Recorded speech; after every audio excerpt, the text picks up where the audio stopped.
Hello दोस्तों, मेरे प्यारे बच्चों, आप सभी को सर जी क्लासेस में फिर से स्वागत है।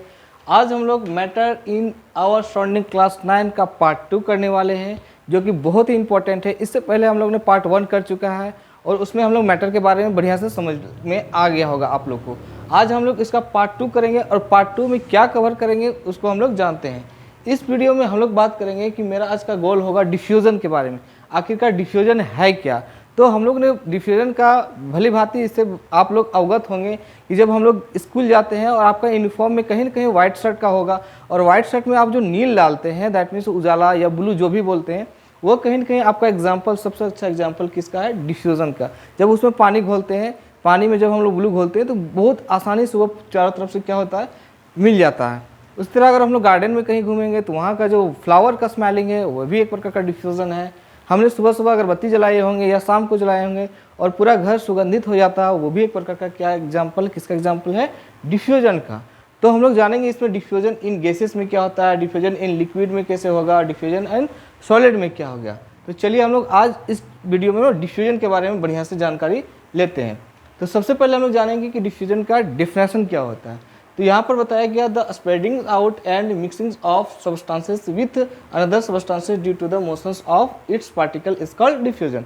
कहने का मतलब कोई चीज़ स्प्रेडिंग मतलब फैलना, और साथ साथ में कोई चीज़ का सब्सटेंस का मिक्सिंग हो जाना, किसके साथ? दूसरे सब्सटेंस के साथ। किसके कारण? जब तक कोई उसमें मोशन नहीं होगा, उसमें गति नहीं होगा पार्टिकल्स में, तब तक वो आपस में मिक्सिंग नहीं होगा। तो अगर वह स्प्रेडिंग होगा या तो फिर मिक्सिंग होगा सब्सटेंस का विथ दूसरे सब्सटेंस के साथ, किसके कारण? तो मोशन के कारण। तो समझ जाएंगे कि वह एक प्रकार का क्या है? डिफ्यूजन है। समझ में आ गया होगा। तो फिर से करते हैं कि डिफ्यूजन क्या है। आप लोग बढ़िया से इसको याद भी करते हैं क्योंकि एग्जाम में लिखना भी पड़ता है। तो the spreading out and mixing of substances with another substance, एक सब्सटेंस को दूसरे के साथ मिक्सिंग कर दो या तो स्पीड कर दो उसके साथ, ड्यू टू किसके कारण? मोशन के कारण होता है। दैट मीन्स उसको क्या कहते हैं हम लोग? डिफ्यूजन कहते हैं। ठीक है, आगे आते हैं डिफ्यूजन में क्या क्या है उसके बारे में जानते हैं। तो डिफ्यूजन जो होगा आपका, पहली बात कि जो डिफ्यूजन होगा इज एक ऐसा प्रॉपर्टी होता है that matters which is based on the motions of its particle. पहली बात यही बात बता दिए कि जो डिफ्यूजन होता है एक ऐसा प्रॉपर्टी है जिसमें क्या करता है, कोई भी मैटर का जो होगा विच इज बेस्ड ऑन किस पर होता है? आपका मोशन पे। जब तक आपका किसी भी पार्टिकल में जब तक मोशन नहीं होगा, एक दूसरे पार्टिकल आपस में मूव नहीं करेंगे, तब तक डिफ्यूजन नहीं होगा। आप उसमें सॉल्यूट सॉल्वेंट में भी बात करेंगे कि सॉल्यूट और सॉल्वेंट में किस प्रकार का आपस में मिक्सिंग होता है, उसमें भी देखते हैं। तो एक ऐसा प्रॉपर्टी होता है इसका मैटर का जिसमें आपको किस पर बेस्ड होगा? मोशन पर। किसी भी पार्टिकल का मोशन होना जरूरी है। सेकेंड बात करते हैं कि diffusion is faster in gases and और स्लोवेस्ट इन सॉलिड। आपका जो डिफ्यूजन होगा, श्योर सी बात है कि गैसेस में आपका ज़्यादा देखने को मिलेगा, जबकि सॉलिड में थोड़ा सा कि बहुत ही कम मिलेगा। रीजन भी है, इससे पहले हम लोग वीडियो में हम लोग बात कर चुके हैं कि जो गैसेस का जो मॉलिक्यूलर जो पार्टिकल होते हैं वो कहीं ना कहीं बहुत ही फर्दर होता है, मतलब दूर दूर में होते हैं। और वही आपका सॉलिड का बात करते हैं तो इसका जो पार्टिकल होता है बहुत ही क्लोज में होते हैं, बहुत ही नज़दीक होते हैं, बहुत ही सामने होते हैं। दैट मीन्स यहाँ पर जो मूवमेंट होगा, आप मान लीजिए कि कोई एक ही घर में आप बहुत सारा पर्सन को घुसा दिए तो मूवमेंट कहाँ से हो पाएगा, और यहाँ पर जब दूर दूर में रहेगा तो मूवमेंट ज़्यादा होगा। दैट मीन्स यहाँ मोशन ज़्यादा होगा इस रीजन में। किसमें? गैस में। अगर वही बात करते हैं हम लोग सॉलिड में, तो सॉलिड में कहीं ना कहीं इसका पार्टिकल बहुत ही कम नज़दीक होता है, बहुत ही सामने होता है सॉलिड में। तो वहाँ पर आपका जो मूवमेंट होगा, पार्टिकल का मोशन होगा, बहुत ही कम होगा। तो यहाँ पर समझ में आ गया कि diffusion is faster in gases में, जबकि स्लोवेस्ट होगा किसमें? आपका सॉलिड में। नेक्स्ट टॉपिक बात करते हैं कि the rate of diffusion in increase on increasing the temperature. जैसे जैसे हम लोग टेम्परेचर को हम लोग इंक्रीज कर रहे हैं, अगर हमारे पास टेम्परेचर है कहीं ना कहीं इसको हम लोग इंक्रीज कर रहे हैं, तो डिफ्यूजन भी कहीं सब्सटेंसेस जो भी होते हैं वो भी क्या होता है? इंक्रीज हो जाता है। The rate of diffusion increase on the increasing the temperature on the diffusion substances. जिस चीज़ को हम लोग, जिस सब्सटेंस को हम लोग डिफ्यूज करवाना है, मिलाना है, तो उसके लिए सबसे अच्छा तरीका है कि हम लोग उसको हीट कर दीजिए, उसको टेम्परेचर बढ़ा दीजिए। जैसे जैसे टेम्परेचर बढ़ेगा डिफ्यूजन ऑटोमेटिकली होगा। घर में भी हम लोग देखते हैं कोई चीज़ को डिफ्यूज़ करते हैं तो कहीं ना कहीं उसका टेम्परेचर हम लोग हाई करते हैं, ऑटोमेटिकली वो डिफ्यूज हो जाता है, मतलब मिल जाता है, मिक्सिंग हो जाता है। Next is the phenomenon of diffusions tell us the rate that the particles of matter are constantly moving. इसका कहने का मतलब एक ऐसी प्रक्रिया, ऐसी घटना जिसमें डिफ्यूजन है, ये बताती है कि जो पार्टिकल है ऑफ मैटर का आर कॉन्स्टेंटली मूविंग, वह कॉन्स्टेंटली लगातार मूविंग करते रहता है, क्योंकि कहीं ना कहीं दोनों सब्सटेंस आपस में कॉन्स्टेंटली मूव नहीं करेगा तो वो मिलेगा नहीं, और मिलेगा नहीं तो फिर वो जल्दी से वो डिफ्यूज़ नहीं होगा, जल्दी से वो घुलेगा नहीं। दैट मीन्स अगर हम लोग एग्जाम्पल में समझते हैं कि अगर अगरबत्ती और हवा है, अगर आपस में दोनों नहीं मिलेगा, अगरबत्ती की जो सुगंधित स्मेल है और एयर है, तो हमारे पास सेंट नहीं पहुंचेगा। तो वो जो है कॉन्स्टेंटली क्या करता रहता है, मूव करते ही रहता है। ठीक है, तो इसके आगे आते हैं हम लोग, इसमें जो बताया गया है उसके बाद हम लोग का जो टॉपिक होगा कि डिफ्यूजन इन गैसेस में क्या है। तो गैस सबसे ज़्यादा डिफ्यूजन होगा, क्योंकि कहीं ना कहीं ये बहुत, इसका जो पार्टिकल का भी बात बोलें कि इसमें जो पार्टिकल होते हैं वो बहुत ही दूर दूर में होते हैं। इसका जो पार्टिकल्स होगा आपका, इसके जो पार्टिकल है कहीं न कहीं बहुत ही फर्दर होते हैं। तो इसमें देखते हैं सबसे पहले कि diffusion in gases in very fast, बहुत ही तेज़ी होते हैं। किसके कंपेयर में, चाहे वो सॉलिड हो या वो चाहे वो लिक्विड है, उसमें के कंपेयर में गैस के पास जो मूवमेंट होगा, डिफ्यूजन होगा, वो बहुत ही फास्ट होगा, तेज़ी से होगा। और यहाँ पर this is because the particles in gas move very quickly in all direction, क्योंकि इसका जो गैस का जो पार्टिकल है उसका पार्टिकल बहुत ज़्यादा मूव करता है, क्विकली तेज़ी से कर जाता है कोई भी डायरेक्शन में। मान लो कि यहाँ पर है, कोई भी डायरेक्शन में ये तेज़ी से मूव करता है, क्योंकि इसके बीच में गैपिंग बहुत ज़्यादा है। बार बार बता रहे हैं, इसके जो स्मॉल जो पार्टिकल है उसके बीच का जो डिस्टेंसेस है बहुत ही दूर होता है, फर्दर होता है। दैट मीन्स वो क्विकली क्या करता है, मूव कर जाता है। किसमें, गैसेस में। एग्जाम्पल के लिए हम लोग समझते हैं कि क्या क्या बताया गया है। एग्जाम्पल में हम लोग ले लेते हैं कि the smell of food being the cooked reached us the events from the considerable distance by the process of diffusion. बिल्कुल, हम लोग जब खाना खाते हैं तो आपने भी देखा होगा और स्मेल भी देखे होंगे, क्योंकि जो फूड का जो होता है ना बहुत डिलीशियस होते हैं।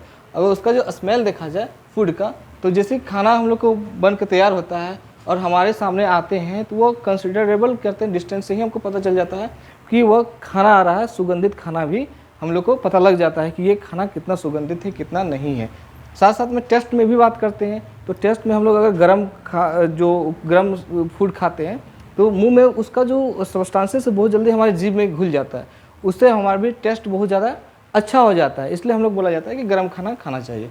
अगला जो बताया गया, the fragrance of burning in जो होता है इंसेंस इन स्टिक, जिसे अगरबत्ती कहते हैं, spreads all around due to the diffusions of smoke into the air.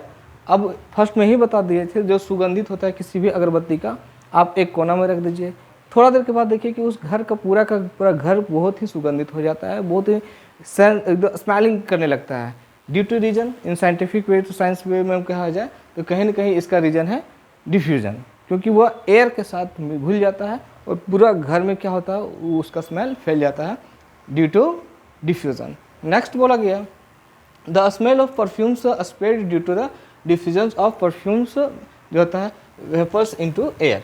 फिर वही हो गया कि अब परफ्यूम, हम लोग कभी पार्टी वगैरह में जाते हैं तो देखे हो कि हम लोग परफ्यूम वगैरह यूज़ करके जाते हैं, या तो फिर कहीं हम लोग को फंक्शन में भी जाना रहेगा तो अपना हम लोग परफ्यूम मारते हैं। और परफ्यूम जब हम लोग का आता है तो उसके बाद वो पूरा घर को क्या करता है, या उस जहाँ फंक्शन के इलाके में पूरा फैल जाता है ड्यू टू डिफ्यूजन। वहाँ भी हम लोग एयर के साथ मिल जाता है। ठीक है, अब यहाँ की बात करते हैं इसके आगे की हम लोग कि इसमें क्या कहा गया।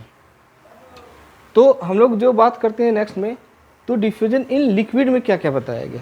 तो अगर हम लोग लिक्विड की बात करते हैं तो diffusion in liquid is slower, कम होगा किसके कंपेयर में, गैसेस के, क्योंकि इसका जो थोड़ा सा पार्टिकल होते हैं वो कहीं ना कहीं क्लोज तो होते हैं, लेकिन किससे, आपका गैसेस से क्लोज होगा। सॉलिड से तो दूर दूर रहेगा, लेकिन गैसेस से थोड़ा सा क्लोज होते हैं। जब इसका पार्टिकल क्लोज हो गए तो सी बात है कि लिक्विड का जो होगा वो थोड़ा घट जाएगा एज कम्पेयर टू किससे, हम लोग गैसेस से। अब यहाँ पर बात करते हैं इसमें कि दिस इज बिकॉज, क्यों होता है इसका रीजन, कि this is because the particle in liquid move क्या करता है, वह स्लोअर करता है as compare to particle in gases, जो कि जो भी पार्टिकल है गैस के उसके कंपेयर में जो है ना वह कम करता है कि कौन, लिक्विड, उसके जो पार्टिकल वो मूवमेंट करता है कम। अब यहाँ पर कुछ हम लोग को इंटरेस्टिंग पॉइंट देख लेते हैं क्या क्या बताया गया। फर्स्ट बात करते हैं कि इफी crystal of the copper sulphate, हम लोग CuSO4 लेते हैं कॉपर सल्फेट को, इसको हम लोग कॉपर सल्फेट को हम लोग कहते हैं कि CuSO4। अगर हम लोग कॉपर सल्फेट को लिए हैं तो उसमें क्या होता है कि is placed at the bottom of water in beaker, एक आप बीकर ले लीजिए, ठीक है, और बीकर के नीचे एक क्या लगा लेते हैं हम लोग, कॉपर सल्फेट को हम लोग बॉटम में रख दिए हैं।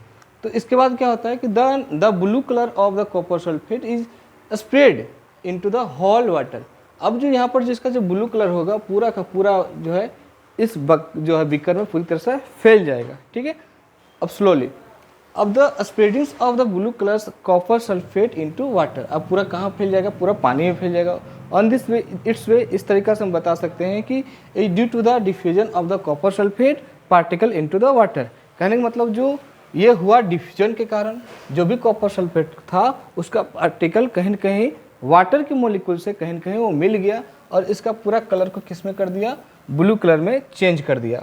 आप देख सकते हैं कि ये जो कलर था वो पूरा तरह से ब्लू कर दिया, किसके कारण, कॉपर सल्फेट के कारण जो हो गया। आपको यहाँ पर जो डाला गया था वो CuSO4 था, कॉपर सल्फेट।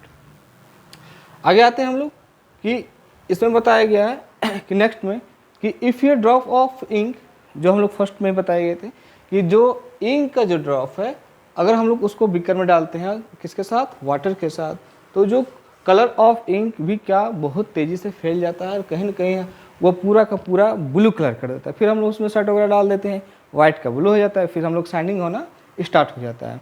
अब into the whole water of the beakers the spreading of ink into in water on the क्या हो गया, इट्स वन और ड्यू टू द, इसका भी यही रीजन है।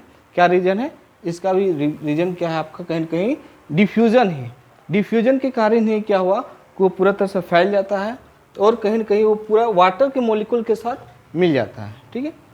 नेक्स्ट आते हैं हम लोग आगे। अब हम लोग पढ़ेंगे डिफ्यूजन इन सॉलिड में। इससे पहले हम लोग गैस का बात कर लिए हैं, फिर लिक्विड की बात कर रहे हैं। अब हम लोग बात करेंगे कि सॉलिड में डिफ्यूजन कैसे होता है। तो सॉलिड में डिफ्यूजन करने के लिए हम लोग पढ़ते हैं इसको। सबसे पहले बताया गया है कि diffusion in solid is very slow process.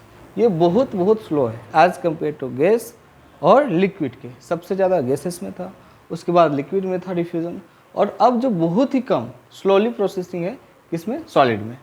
अब हम लोग बात करते हैं the diffusion of unsolid substances into the another solid substances into another solid substances. दो बार रिपीट हो गया, ठीक है, कोई बात नहीं। Is so slowly that many people say thinks the diffusion does not take place in the solid aqua. तो यहाँ बात करते हैं जो डिफ्यूजन किसी भी सॉलिड सब्सटेंसेस का है वो कहीं न कहीं ये दूसरे सॉलिड के सब्सटेंस, एक सॉलिड सब्सटेंस है और हम दूसरे सॉलिड सब्सटेंस के साथ अगर हम उसको डिफ्यूज करना चाहते हैं, मिलाना चाहते हैं, तो ये बहुत ही क्या होगा आपका, ना के बराबर है। लोग ये भी सोचते हैं कि यह ना के बराबर है, take place is no solid at all, ये सोचते हैं कि ये होने वाला नहीं है, ठीक है।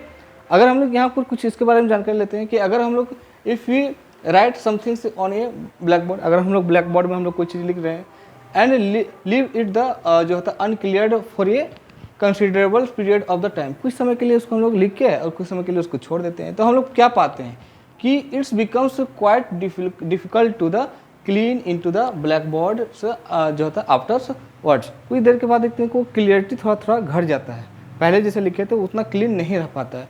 ये ड्यू टू द क्या होगा, fact of some of the practicals of chalk have diffuse into the substance of black board. Black board में जो पार्टिकल्स था, कुछ सबस्टांसेस था, वो सबस्टांसेस कहीं ना कहीं चौक के जो पार्टिकल थे उसके साथ कहीं ना कहीं डिफ्यूज हो गए, जिसके कारण उसका जो भी क्लियरनेस था, क्लियरिटी था, कहीं ना कहीं वह कम हो जाता है। ये भी एक प्रकार का पूछेगा तो क्या है, डिफ्यूजन इन सॉलिड का अच्छा सा एग्जाम्पल बताया गया। अगला बात करते हैं कि टू मेटल्स, दो मेटल ब्लॉक ले लेते हैं, are bounded to the together tightly. अब उसको हम लोग टाइटली क्या करते हैं, बाउंड करते हैं, कहीं कहीं उसको बांध देते हैं। एंड केप्ट जो होता है undisturb for a few year, कुछ साल तक उसको हम लोग बांध के छोड़ देते हैं, ठीक है। तो हम लोग क्या पाते हैं कि then the particles of the one metal are found to have to diffuse into the another metal, कि दोनों मेटल आपस में अगर उसको हम लोग बाउंड करके छोड़ दिए हैं तो कहीं ना कहीं एक दूसरे का जो मेटल था वो आपस में क्या होगा, वह डिफ्यूज़ होना शुरू हो जाएगा, क्योंकि वो बहुत ज़्यादा क्या होते हैं, डिफ्यूज़ होगा लेकिन बहुत ही स्लोली होगा, उसके लिए आपको सालों साल का समय लग जाएगा। तो होता है लेकिन आपको बहुत ही स्लो प्रोसेसिंग के द्वारा डिफ्यूजन होता है एज कम्पेयर टू आपको गैसेस और लिक्विड के, ठीक है। तो आज के लिए हम लोग वीडियो में हम लोग यही सब देखेंगे। अगर हम लोग को आगे बात करते हैं इसमें थोड़ा सा, तो ठीक है, इसमें नेक्स्ट जो हो गया, अब इसमें इतना ही बात करते हैं हम लोग, है ना। इसके बाद का जो वीडियो आएगा हम लोग ने इसके आगे के प्रोसेसिंग के बारे में जानेंगे, इस चैप्टर में क्या क्या कवर किया गया है। और आप मेरे चैनल के साथ बने रहिए, कंटिन्यूटी बना रहिए, आपको इस चैप्टर का हर टॉपिक को क्लियर कर दिया जाएगा। अगर आप नए हैं तो आप मेरे चैनल को सब्सक्राइब कीजिए, लाइक कीजिए और इसको शेयर कीजिए। मिलते हैं नेक्स्ट वीडियो में, तब तक थैंक यू।